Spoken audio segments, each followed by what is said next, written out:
radio and television.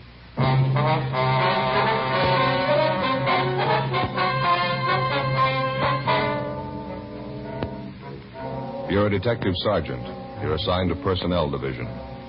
A resident of your city files a report of assault and battery. His shoulder is dislocated. He's been badly beaten. He claims his assailant was a young police officer. Your job? Investigate. Comparison proves Fatima quality. Yes, comparison proves Fatima quality. Compare Fatima with any other king-size cigarette. 1. Fatima's length filters the smoke 85 millimeters for your protection. 2. Fatima's length cools the smoke for your protection. 3.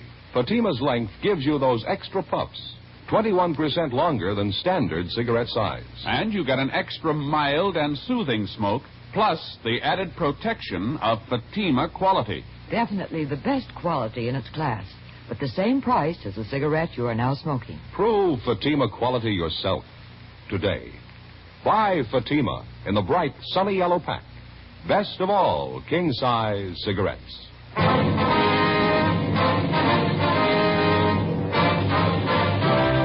Dragnet, the documented drama of an actual crime. For the next 30 minutes, in cooperation with the Los Angeles Police Department, you will travel step by step on the side of the law through an actual case transcribed from official police files. From beginning to end, from crime to punishment, Dragnet is the story of your police force in action.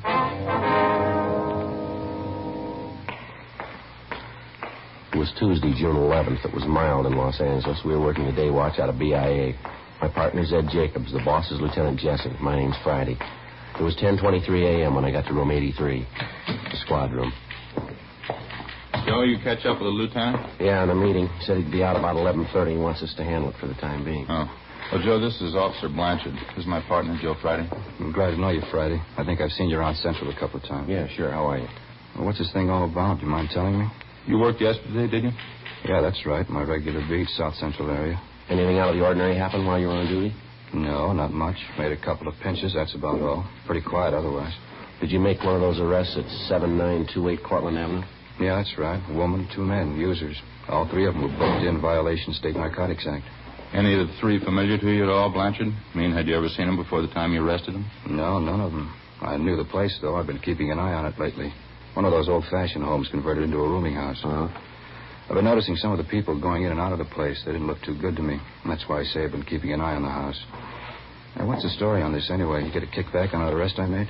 Well, we'd like to have your version of it first, Blanchard. Exactly what happened. How'd you come to make the pinch? Well, I was walking my regular beat. I think it was about 3:30 yesterday afternoon. I was going along Cortlandt, the 7900 block. A woman came out of the front door and hailed me. She complained about a 507 party in the house a couple doors down the street. And that was at number 7928, the boarding house? Yeah. I checked it out. The party was going on up on the 3rd floor. I went up, found the girl and the 2 men in the room facing on the street.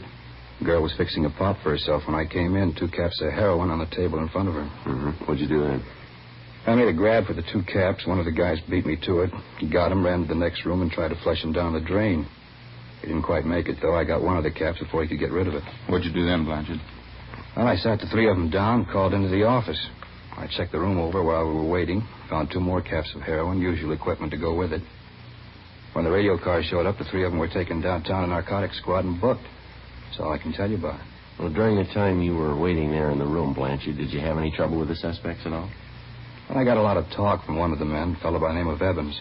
He's supposed to run the boarding house. Claims he didn't have anything to do with it. He didn't know the girl was a hype. You know, the usual stuff. And that was the extent of it? Just talk? Sure, that's all. Why? Well, that's not the story, according to Evans. He had his lawyer bail him out last night. He was in to file charges against you. Huh? What do you mean? Assault and battery. He claims that you worked him over for no reason at all. He says you beat him up and dislocated his shoulder. Oh, he's crazy. He's lying. I didn't work him over. Well, he says he's got witnesses to prove it, Blanchard. The 2 people who were with him, the woman, the other man. He says they'll swear that's what you did. Yeah, but it's not true. They're trying to cook up a frame. I didn't touch any of them. Well, this Evans looks like he's been mussed up. Cuts and bruises all over his face. His shoulder's fairly recent, too. Yeah, I know that, but I didn't do it. He was in the same shape when I found him up in that room yesterday. Matter of fact, I asked him about it. He wouldn't tell me. It's the truth, Sergeant, so help me. All 3 of them are lying. I didn't beat him up. Well, it's your word against theirs, Blanchard. The facts seem to favor Evans. I don't get this at all.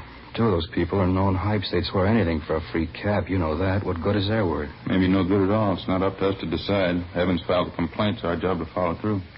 Now, you're sure about the shape Evans was in when you found him up in that room yesterday, Blanchard? He was already marked up, is that right? I'm sure he was. I told you. I asked him about it. He wouldn't answer me. But you had no way of proving that you couldn't possibly have been responsible for it. Well, it's up to him, isn't it, Evans? If he says I worked him over, let him prove it. I'm afraid he's got the jump there. Two witnesses. Yeah, but they're lying. You must know that. They're lying. Well, now, look, you can see the position it puts us in. If you're innocent, we're going to do all we can. If you're guilty, we'll see that you get everything that's coming to you. Well, you know it as well as I do, Sergeant. I had no reason to beat him up. I didn't do it. Well, it's not up to us, Blanchard. The court will have to decide. Doesn't make sense. None of it does. There's no other way to handle it. We got 4,500 men in the department. We don't claim they're all saints. Once in a while, one of them turns bad, and all of us get a black eye. You're in a jam, Blanchard. Like anyone else, you'll get a fair trial. Yeah. Well, what happens now? Do I draw suspension? Yeah, that's right. If you're cleared of the charges in court, there'll be a hearing before the board of rights. Am I through right now? We'll have to book you in at the main jail. Case will be presented at the DA's office tomorrow. Doesn't make sense. I had no reason to beat up Evans. No reason at all. You sure of that, are you? What do you mean? Of course I'm sure. Well, Evans claims you did have a reason, a good one. What? Well, he says you handed him a proposition. He wouldn't go for it, so you worked him over. What do you mean? What kind of a The proposition? bad kind. Huh? He says you wanted a payoff.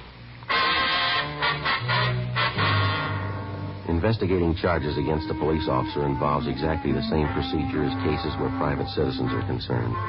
Prove the suspect innocent or guilty. If Blanchard was innocent, it wasn't going to be an easy job proving it. If he hadn't beat up the complainant, George Evans, and dislocated his shoulder, it seemed the only way out would be to find the man who did. Either that or prove that the two witnesses Evans had come up with were lying. If Blanchard was guilty, if he actually had slugged and beaten Evans, we had to find sufficient evidence and we had to find a motive. 11:10 a.m., Ed and I took Officer Harry Blanchard over to the main jail where he was booked in and lodged in one of the cell blocks.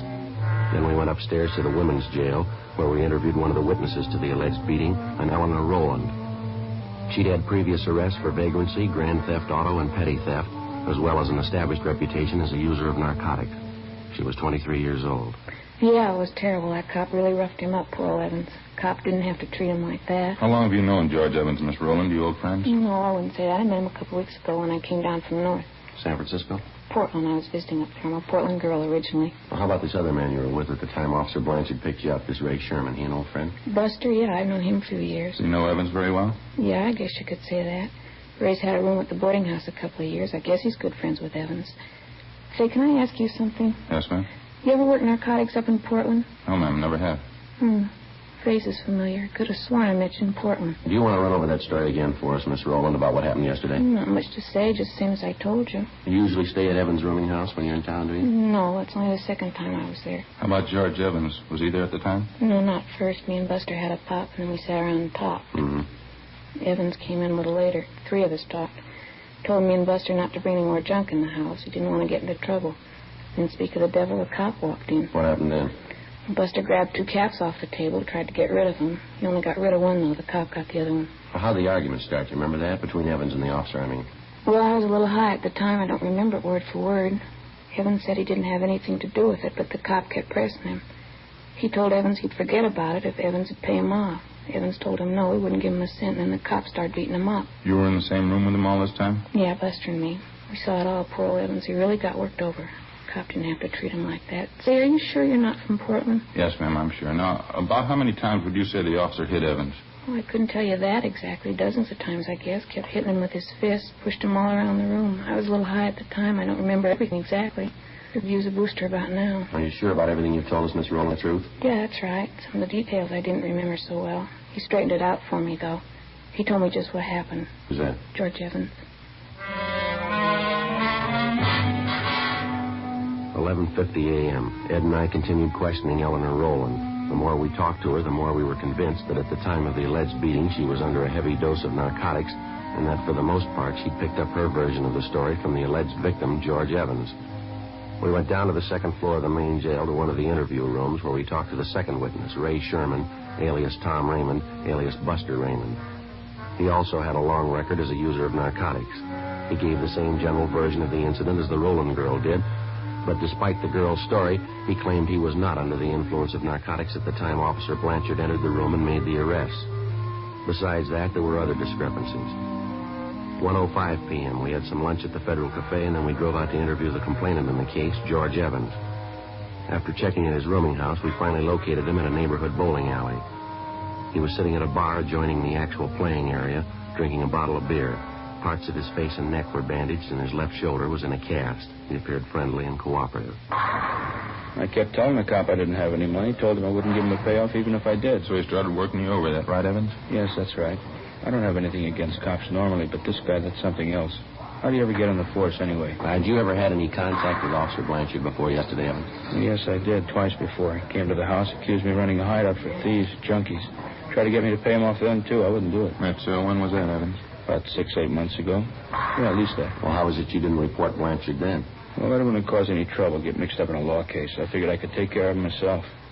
But after that going over yesterday, that was enough for me. I didn't understand how the guy ever made the force to begin with. What's the matter? The shoulder of mine, he really tore it apart. How'd you spend your time yesterday, Evan? Do you mind telling us? No, I don't mind. I slept till about 12:30, 1 o'clock. Had a little bit of a hangover. Then I got up and made some breakfast and read the paper. That's about size. You mean you were in your room all day up to the time you went down the hall to Ray Sherman's room? That's right. Ray was there with this girlfriend of his, Eleanor. I didn't know she was a hype. That's the truth.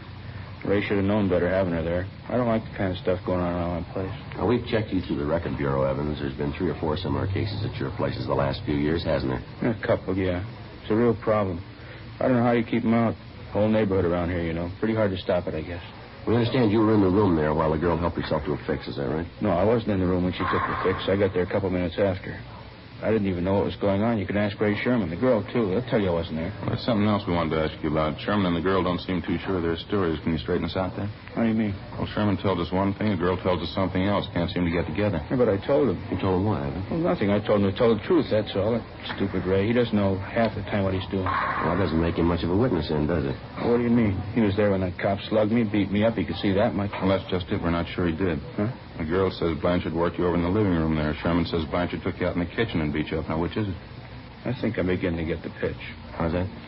You're out to cover up for that cop. Is that it? Take care of your own? We're assigned to investigate this thing, Evans, just like any other criminal case. Blanchard's not getting any more of a break than any other suspect would. Yeah, sure. We still haven't answered our question. Where did it happen, living room or kitchen?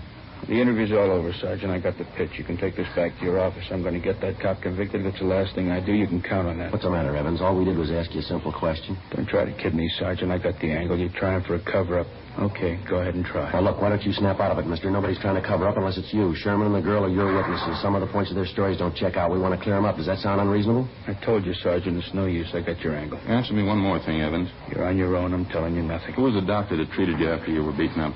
Down at Georgia Street, the emergency. You ought to know that. No, I mean for your shoulder. We checked over your car down at Georgia Street. No mention there of a dislocated shoulder. No, of course not. I didn't even know I had one until I was bailed out. I had my own doctor fix it. You mind giving us his name? Why should I? I was willing to go along, cooperate, then you started playing the cage. You're trying to cover up for that cop. Now you work it out on your own. All right, mister. Any way you want it. You bet that's the way I want it. You had this whole thing framed from the beginning. Now you're off the track, Evans. You're not kidding me. You're trying to prove that cop's innocent, trying to make me out a liar. What am I supposed to do, help you prove I'm a liar? No, you've helped enough already. Ed and I double-checked through Officer Blanchard's departmental record. It showed that Blanchard had been working his present beat for a little more than 4 months.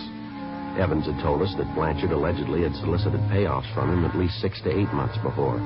The following day, Ed and I made further inquiries in the neighborhood of Evans' rooming house and also among his friends and associates. For one thing, we found out that Evans had not spent the entire morning and early afternoon in the house. He'd been seen leaving his place by several neighbors at about 10 a.m.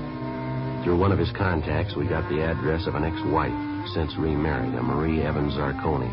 We located her in a small apartment in the East Wilshire district, a small brunette woman about 35. Now, you tell us she used to be married to Evans. Yeah, that's right. Well, what kind of business was Evans in when you were married to him, ma'am? Well, he had that rooming house over on Cortland Yes, Avenue. ma'am, we know about that. Was there anything else? What's the matter, anyway? Just a routine investigation. We'd like to have as much background on him as you can remember. Are you on fairly good terms with Evans now? No, I haven't seen him since we split up. About a year and a half ago, I think. That's why I couldn't stand him. What was the trouble, ma'am? You mind telling us? He just isn't much good, that's all. I found a lot of names to fit him. He was in everything. Well, how do you mean? That's why I got away from him. Every cheap, lousy racket you can think of, he was in it. Peddling dope, blackmail, making books, some of the two-bit rackets. He's been in all of them, one after the other. I had to get away. The rooming house on Cortland Avenue, that's where he's been operating all this time? As long as I've known him, yeah. About 3 years, I'd say. Mm-hmm. Is narcotics just a sideline with him, or does he go in for it pretty heavy? He was in it pretty heavy when I left him. I don't know what he's been doing since. I don't care. Just soon forget all about it. Yes, ma'am, I can understand. What's the matter now, anyway? Got a case against him? Well, not exactly. Evans is filed against a police officer, assault and battery, soliciting a bribe. We're investigating the charges. Sounds like him. Some cop really rough him up? Well, we don't know, ma'am. That's what we're trying to find out. Oh. Well, I'd like to help you out. Don't think I can, though. Oh, just one more question, ma'am. While you were married to Evans, did you have a family doctor? I mean, one that you called regularly when you were sick? Yeah, we did. Why? Well, what was his name? Can you remember? Yeah, Dr. Chase. Would you like his address? 2:47 p.m. We got to Dr. Chase's office, and luckily we found him in. Take a look at this magazine, Joe. What? National Geographic. Looks like a real old one, wouldn't you say? It sure does. Cover's torn off there. Yeah. What do you know about that? It's older than I thought. Look at this here. What do you got? These pictures, eh? Look. 4 pages of them. Pretty grand affair, huh? Yeah. Teddy Roosevelt breaks ground for Panama Canal. How about that? Yeah. Sorry to keep you waiting, gentlemen. That's perfectly all right, Doctor. Let's see now you want to know about... Mr. Evans, Doctor. George Evans. Oh, yes, Evans. What was it exactly, Sergeant? What did you have in mind? Well, the first thing we'd like to know is if you've treated Evans recently, the last week or so. Yes, as a matter of fact, I have. He was in here, well, let me see now. Let's see, yes, I thought so. He was in here 3 days ago. I had some bad cuts and bruises. Mm-hmm. They'd already been treated, though. There wasn't much I could do. Well, was there anything else wrong with him, Doctor? No, not actually. I examined his shoulder. He insisted it hurt him. He wanted me to put it in a cast. Mm-hmm. You put the cast on, did you? Well, there really wasn't any need for it, but I put it on anyway. A little bit of psychiatry. Thought it'd make him feel better. Well, how do you mean, Doctor? Wasn't any need for it? Just one of those peculiar things. I've been treating Evans for some time, you know. Yes, sir. That's what we understand. It's fairly unusual. Hardly a rare case, though. I suppose you might call it a trick shoulder. It looks as though it might be dislocated, but it actually isn't. I think it's voluntary. You mean he could do this thing himself? Oh, yes. He can make it appear dislocated anytime he wants.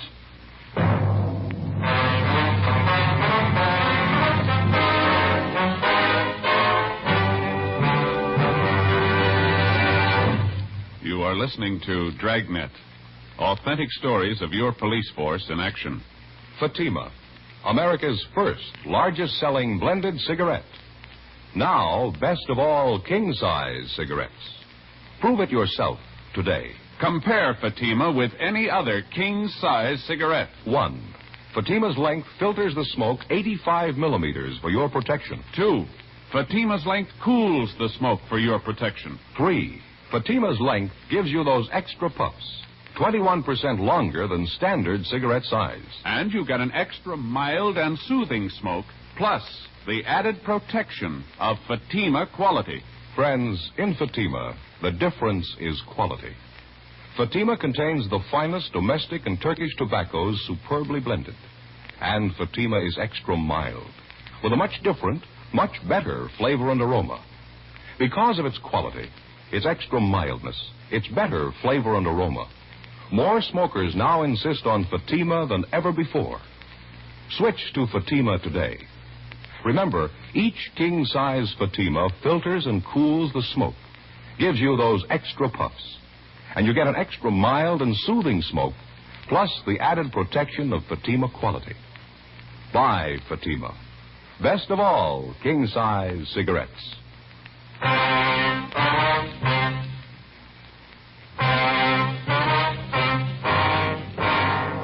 Saturday, June 15th, 10 a.m. The investigation continued. Meantime, the newspapers were still making front-page material out of the story. One of the morning banner lines read, "Cop slugs cripples citizen to get payoff," and another one, "Police brutality rouses entire city." Our investigation went on. Early Saturday afternoon, Ed and I succeeded in locating a former friend of Evans who told us that he'd seen him downtown the morning of the day on which the alleged beating had taken place. The same time Evans had told us he was in bed nursing a hangover. The former friend, a Fred Werner, said Evans was in the company of 2 known gamblers, Carl Sweetser and Stanley Parrish. He told us that he'd spotted the 3 of them together at about 11:45 a.m. We questioned Sweetser and Parrish, but they refused to tell us anything. They admitted that they were acquainted with Evans, but they knew nothing about the beating he'd received. We continued making the rounds. 5:30 p.m. We dropped to the main jail and questioned Evans' 2 witnesses again, Ray Sherman and Eleanor Rowland. We got the same stories as before.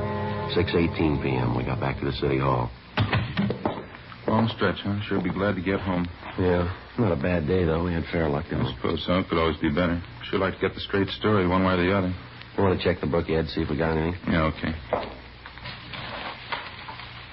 No, not much, Joe. Call from a Tom Donnelly, you know him? Donnelly? No, that doesn't sound too familiar to me. I got it. Personnel Jacobs. How's that? No, afraid he's gone for the night. Yeah, huh? No, I'm sorry. I wouldn't know. All right, thank you. There's another message here for us, Joe, in the book. Yeah? From Blanche's wife again. I'm getting to feel pretty silly about it, telling her the same thing night after night. Why don't you call her tonight? Well, you've been doing all right. Why give up now? Personnel, Friday. Yeah. What was that? Mm-hmm. Your name? Yeah, okay. Uh-huh. 10 o'clock tonight? All right, that's fine. That's so. Sure. Yeah, we'll meet you. Okay. 10 o'clock. Yeah, fine. Bye. Sounds pretty good. What was it? Guy by the name of Martin Kimbrough says he knows George Evans. He wants to talk to us tonight. What's the pitch? I don't know. Might be straight, might not. What'd he say? About Evans being worked over. He claims he knows all about it. Yeah? He says Blanchard couldn't possibly have done it. 7:05 p.m. We went over to Frank Tang's place, had some dinner, and then we drove out to interview the man who'd identified himself on the phone as Martin Kimbrough. We located him at the designated meeting place, a small bar just off Beverly Boulevard and Normandy Avenue. Kimbrough was a small man, slight build, middle-aged. He seemed less sure of himself than he did on the phone. He said that he knew George Evans fairly well and that up until 6 months before he'd been on good terms with him. He didn't go into details, but he gave us the general idea that Evans had cheated him on some business deal the 2 of them had been engaged in. We asked Kimbrough about the beating Evans had taken. He said it was common knowledge among the people he traveled with that gamblers Carl Sweetser and Stanley Parrish were responsible for beating up Evans. He'd welched on a gambling debt, and the 2 of them had been after him for months to pay off. He also said he knew a close friend of the 2 gamblers who told him that in private, Carl Sweetser openly boasted of beating up Evans. According to Kimbrough, the beating had taken place about 1 p.m. the Monday before, the same day Officer Blanchard allegedly had given him the beating. We located Sweetser in the coffee shop of a small hotel on South Rampart Street. I'm afraid I don't know what you're talking about, Sergeant. I don't know any George Evans. I've never heard of him. We understand you do, Sweetser. Heard you used to play cards with him. Got it from a couple of people. That's all. I guess they made a mistake. I don't remember the name at all. Maybe he's going under a different one, huh? Well, how about his description? You ought to remember that. Well, maybe I meet quite a few people. It's kind of hard to place all of them, you know. What's the guy look like? Oh, he's tall, dark complexion, dark hair, scar under his chin. He dresses pretty well, usually wears a suit. No, it doesn't mean a thing to me. Runs a rooming house over on Cortlandt Avenue. He's been in quite a few rackets out and all. No, sorry. I'm afraid I wouldn't know him. Now, look, we haven't got any beef with you, Sweetser. That's not the point. Evans is trying to get away with a fast one. We're out to stop him. We could use your help. How about it? I don't see how I can help you. What's the beef, anyway? We think you know. It's been all over the newspapers the last couple of days. Oh, yeah. A young cop? What's Evans got against him, anyway? He's trying to save face. We figure that's what we hear anyway. Well, what do you mean? Well, I think you know how Evans likes to play the big shot. It wouldn't do his stock much good around town if the real story got out. I don't follow. What story are you talking about? About his welching on a gambling tab, getting roughed up. If he says a cop did it, makes him look a lot better, doesn't it? He comes out of it pretty clean that way, doesn't he? Yeah, pass us all, huh? Yeah, sure. Why don't you guys have some coffee? I hate to eat alone. Okay, as soon as the waitress comes around. Yeah. Oh, what else you hear about this, Evans? Pretty bad boy, that, right? Bad enough. He's got a fast mouth, telling quite a few stories around the neighborhood. That's so. Yeah, I might remember him. Tall, dark guy who runs a rooming house. Yeah, that's right. You should remember him. He's mentioned you in a couple of the stories he's passing around. Yeah, where'd you get that? Talking to a fellow last night. He says Evans claims that card game he was in with you was rigged. That's why he didn't pay you off. He claims you and Stan Parrish framed the whole thing. Is that right? That's a laugh. Huh? Phony bums all alike. Lose a couple of dollars and squeal like a pig. What's this Evans doing now? He's up for a narcotics rap. He's out on bail. Yeah, cheap punk. What's your stake in this thing? We're trying to clear the thing up. Apparently, Evans figures he's going to frame the young cop, save face, talk himself out of a bad situation. Oh, what do you want from me? The truth. I'm not going to talk myself into jail, young cop or not. We're not asking you to. You want to clear the case, huh? All you need is proof the cop didn't give Evans a working over. That's right. Okay, you got a deal. Without actually incriminating himself in any way, Carl Sweetser gave us information and leads which, after they were checked out, showed definitely that George Evans was slugged and beaten in a neighborhood at least a mile from his rooming house. We talked to half a dozen people who saw Evans in that neighborhood shortly after 1 p.m., the day of the incident. We talked to the clerk at the drugstore where Evans went to buy iodine and bandages. They all told us that he bore the markings of a severe beating as early as 1 o'clock that afternoon. Evans had told us repeatedly that he'd received the beating at the hands of Officer Blanchard no earlier than 3 or 3:15 that afternoon. Ed and I drove over to the main jail where we interviewed Evans' 2 witnesses again. The girl, Eleanor Rowland, was the first to break. She admitted that Evans had promised both her and her friend, Ray Sherman, $50 apiece if they would go along with him in his plan to frame Officer Blanchard for assault and battery and soliciting a bribe. After an hour of questioning, Sherman admitted the same thing. We had a stenographer take their statements. 4:50 p.m., Ed and I got in the car and drove out to the rooming house on Cortlandt Avenue. Yeah? Oh, how are you, Sergeant? You want to get your coat, Evans? Like to see you downtown. What for? What's it about? Filing a false report. You know the story. What are you talking about? What do you mean a false report? You've been checked out all over town, Evans. Your doctor, your ex-wife, your gambling friends. We talked to them all. So what? What's that prove anyway? Proves you were lying, mister. That young Officer Blanchard, he didn't beat you up. There's nothing wrong with your shoulder either. Dr. Chase will vouch for that. Look, I don't care what he says. I don't care what any of them say. I got my case against that cop. I'm sticking with it. You're not going to talk to me. Why don't you give it up, Evans? We had a talk with Carl Sweetser. What did he tell you? Enough to convince us you're trying to frame Blanchard.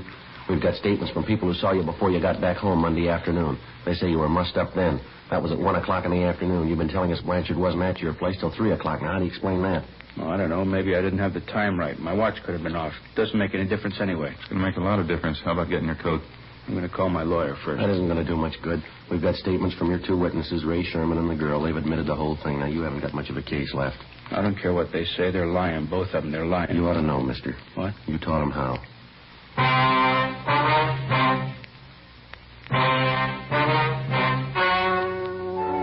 The story you have just heard was true. The names were changed to protect the innocent. On September 2nd, trial was held in Superior Court, Department 89, City and County of Los Angeles, State of California. In a moment, the results of that trial. And now, here is our star, Jack Webb. Thank you, George Fairman. Friends, I sincerely want you to smoke Fatima and prove Fatima quality. You know, we have a lot of confidence in our king-size cigarette. Enough confidence to make you this money-back guarantee. Buy a pack of Fatimas. Compare them with any other king-size cigarette. If you're not convinced Fatima is better, just return the pack and the unsmoked Fatimas by August 1st, 1952, and we'll give you your money back plus postage. Fatima, Box 37, New York 1. Buy Fatima. Best of all, king-size cigarette.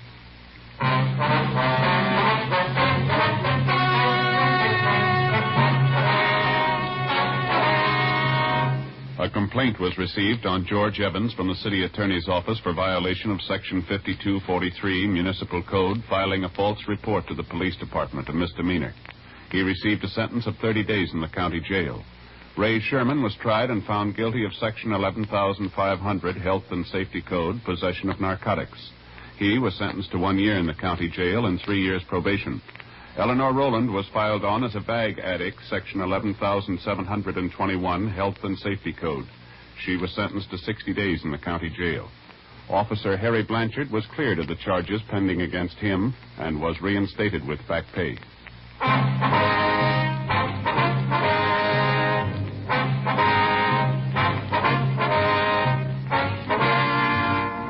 You have just heard Dragnet, a series of authentic cases from official files.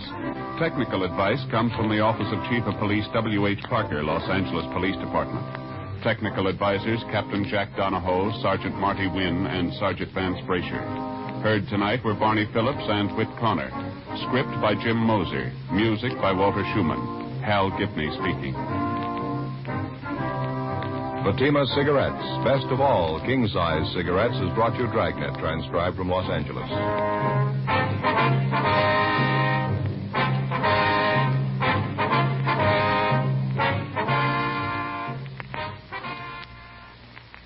Now it's Counter Spy on NBC.